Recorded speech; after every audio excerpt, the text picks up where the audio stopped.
Setelah dugaan pelecehan seksual dinyatakan gugur oleh Barreskrim Polri, pihak dari Komnas HAM menyampaikan kesimpulan adanya dugaan pelecehan seksual yang terjadi dalam konstruksi kasus yang menewaskan Brigadir Yosua. Kejadiannya bukan di Duren 3 ya, melainkan di Magelang.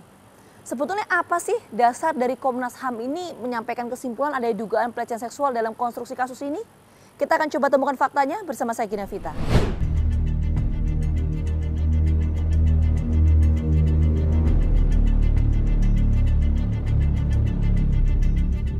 Pengungkapan kasus kematian Brigadir Yosua dalam Sambo Gate terus bergulir dan memasuki fase yang membingungkan serta miris bagi masyarakat. Setelah sebelumnya, masyarakat disuguhi oleh drama rekonstruksi yang menggambarkan perbedaan kisah antara Irjen Verdi Sambo dengan Barada Richard Eliezer, publik kembali dikejutkan dengan pernyataan oleh Komnas HAM lewat rangkaian rekomendasinya yang menyebutkan bahwa kasus pelecehan terhadap Putri Chandrawati diduga memang terjadi di Magelang, Jawa Tengah. Belum lagi, korban-korban Irjen Verdi Sambo dalam lingkaran dinas kepolisian juga terus berjatuhan. Sejumlah nama perwira menengah yang menuruti dan melaksanakan perintah Inspektur Jenderal Polisi Verdi Sambo yang kala itu masih menjadi Kadif Propam atau polisinya polisi diberhentikan secara tidak hormat melalui sidang kode etik. Dalam rekonstruksi yang berlangsung pada Selasa 30 Agustus 2022 itu menyita perhatian masyarakat. Ada setidaknya 78 adegan yang diperagakan. Peristiwa di Magelang, Jawa Tengah, rumah pribadi Irjen Verdi Sambo di Jalan Saguling, hingga aktivitas di rumah dinas di Duren 3, Selatan Jakarta. Publik tentu berharap dari rangkaian peragaan ulang ini bisa mendapat gambaran lebih jelas tentang kejadian di hari terbunuhnya Brigadir Yosua itu. Tapi harapan itu tampaknya sia-sia. Dalam proses rekonstruksi yang dilaksanakan di kawasan Duren 3 Selatan, memang terlihat sejumlah perbedaan. Bahkan perbedaannya sangat signifikan. Ada beberapa perbedaan antara pengakuan A dan pengakuan B di masing-masing pihak. Tapi masing-masing pengakuan itu juga diuji.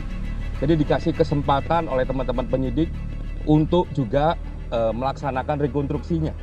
Nah itu menurut kami sebuah proses yang yang sangat baik dalam konteks hak asasi manusia. Proses ini juga sesuai dengan prinsip-prinsip fair trial. Kalau masih ada perbedaan, ya nanti akan diuji di mekanisme pengadilan. Dalam pada itu, Komnas HAM menyebutkan Irjen Verdi Sambo menyatakan tidak menembak Brigadir Yosua sama sekali. Namun demikian menurut keterangan Baradae, justru sebaliknya. Perbedaan keterangan saat rekonstruksi ini juga diakui Lembaga Perlindungan Saksi dan Korban atau LPSK. Bagaimana kemudian upaya perlindungan yang dilakukan oleh LPSK sejauh ini Pak untuk kemudian memastikan bahwa pernyataan yang disampaikan oleh Baradae ini akan konsisten, tidak berubah-ubah lagi? Ya itu ya, jadi LPSK ini melakukan layanan perlindungan bukan hanya kepada Baradae saja, tapi kita concern juga terhadap keterangan yang akan diajukan, yang akan disampaikan oleh Baradae, supaya tetap konsisten, supaya tetap jujur, supaya tetap apa adanya, tanpa tekanan, tanpa intimidasi. Dan setiap proses yang dilalui oleh Baradae ini pasti melibatkan LPSK. Jadi kalau ada pihak yang akan bertemu atau akan meminta keterangan, LPSK pasti dilibatkan. Di screening begitu ya Pak ya? Ya, termasuk ketika yang bersangkutan dikonfrontir dengan Pak Sambo misalnya, itu LPSK ikut mendampingi. Oke. Ada perbedaan pendapat Pak antara keduanya? Ya itu tadi, hal yang sama ketika di rekonstruksi. Misalnya soal penembakan itu kan, kalau Pak Sambo kan tetap mengatakan itu yang menembak adalah Baradae saja. Oh, Pak Sambo nggak ikut menembak gitu. Tapi kalau Baradae bilangnya? Ya, Pak Sambo ikut.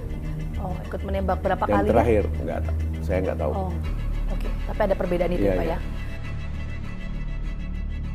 Tim Fakta pun mencoba untuk menelusuri tentang perbedaan keterangan ini dengan cara mereview ulang apa yang pernah disampaikan Barada Eliezer kepada mantan kuasa hukumnya, Deolipa Yumara. Kepada advokat yang hanya beberapa jam menjadi kuasa hukum Barada Eliezer ini, Baradae pernah menyebutkan bahwa Ferdy Sambo juga melakukan penembakan. Kemarin ada sempat disampaikan bahwa ada perbedaan pernyataan antara Baradae dengan pihak dari Ferdy Sambo. Jadi ada yang disampaikan begini Bang, soal proses penembakan terhadap Brigadir Yosua. Itu pernyataan apa kenyataan? Pernyataan, kalau dari Itu saya. kenyataan yang palsu. Nah, jadi kalau pernyataan tuh Ferdy Sambo ngomong gitu. Nah, kalau si siapa Eliezer ngomong juga kan itu pernyataan. Nah, tapi ketika sudah masuk ke rekonstruksi adanya kenyataan. Ada kenyataan yang asli, yang benar, ada kenyataan yang palsu. Nah, kenyataan yang palsu itu yang disampaikan oleh Sambo.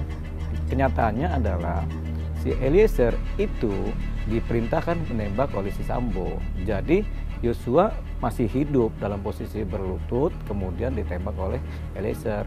5 kali dia tembak. Kalau kata Eliezer, seingat dia 4-5 kali. Dan itu yang pertama kali menembak? Yang menembak pertama kali adalah si Eliezer atas perintah Sambo. Karena Sambo perintahnya begini, woi tembak, woi tembak. Sehingga dengan gemetar Eliezer kemudian menuruti perintah itu. Baradae sempat mengatakan tidak bahwa apakah Ferdy Sambo ini turut dalam proses penembakan terhadap Brigadir Yosua atau tidak? Itu dulu Oh iya saya dong, iya. Jadi setelah si Eliezer menembak, jatuhlah nih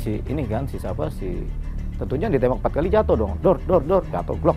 Nah, Ferdy Sambo kemudian kan Eliezer panik, teman dekatnya mati. Nah, Ferdy Sambo tetap dalam kondisi sekarat pun sih, kita nggak tahu namanya tembak di sini kan sama di kepala. Mungkin yang nembak kepala itu kemudian si Sambo. Sambo pakai sarung tangan hitam, tembak lagi, dor. Kemudian abis itu Sambo bikin alibi, tembaklah ke dinding, dor, dinding seolah-olah terjadi baku tembak. Jadi skenario berencana ini sudah dirancang oleh Sambo sendiri. Konsistensi pernyataan Baradae ini teruji kepada kuasa hukumnya yang sekarang, Roni Talapesi. Mantan sopir Irjen Pol Ferdy Sambo tersebut menyampaikan bahwa dia berada di bawah tekanan ketika menembak dan menyebutkan bahwa Ferdy Sambo ikut menembak Brigadir Yosua. Menembaknya pun Baradae berapa kali? 3-4 kali. 3-4 kali. Alasan menembak sampai sebanyak itu, Bang? Tidak Ya, disampaikan juga atau disampaikan? karena itu kan spontanitas ya Mbak, di bawah tekanan ya. Karena senjatanya kan senjata Glock. Jadi bisa menggambarkan situasi tertekan itu ya, ketika nembak, tembak, dang. Sudah tidak fokus lagi kan. Karena suasananya itu suasana mencekam gitu loh, suasana enggak. Sehingga itu pengaruh psikologis dari Baradae Pengaruh ya? psikologis. Oke, tapi Ferdy Sambo turut menembak juga nggak sih? Kalau keterangan klien saya iya, Iya. ya. Itu berapa kali dan di bagian mana kalau keterangan dari Baradae? Menembak Mbak. Tentang kondisi psikologis yang tertekan ini pun bahkan sempat terlihat dalam proses rekonstruksi. Menurut LPSK yang bertugas memberi perlindungan kepada Barada Eliezer, kondisi Baradae yang menjadi justice kolaborator sempat emosional ketika menyaksikan keterangan para tersangka. Menurutnya, keterangan para tersangka lain itu tidak sesuai dengan fakta yang sebenarnya terjadi.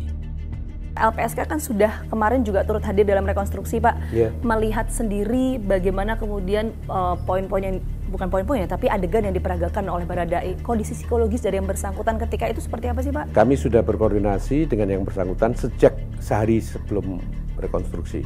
Kami pastikan kondisi psikologis yang bersangkutan. Apakah cukup kuat untuk bisa menjalani rekonstruksi, dan apakah bila bertemu dengan tersangka yang lain cukup kuat. Yang bersangkutan menyatakan tetap pada kondisi baik dan tetap konsisten.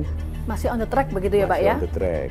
Tapi ketika terjadi rekonstruksi ada beberapa keterangan dari tersangka lain yang ini sempat membuat dia sedikit emosional karena dianggap keterangan tersangka lain ini tidak seperti kenyataannya gitu. Itu yang membuat dia sedikit emosional. Tapi ketika istirahat, kemudian kami tawarkan lagi, gimana kamu perlu psikolog untuk penguatan? Enggak, saya udah bisa ini. Waktu itu kami meyakinkan saja, kamu tetap strict saja pada keterangan yang kamu punya, informasi yang kamu punya. Kalau orang lain mau menyangkal orang lain itu hak dia.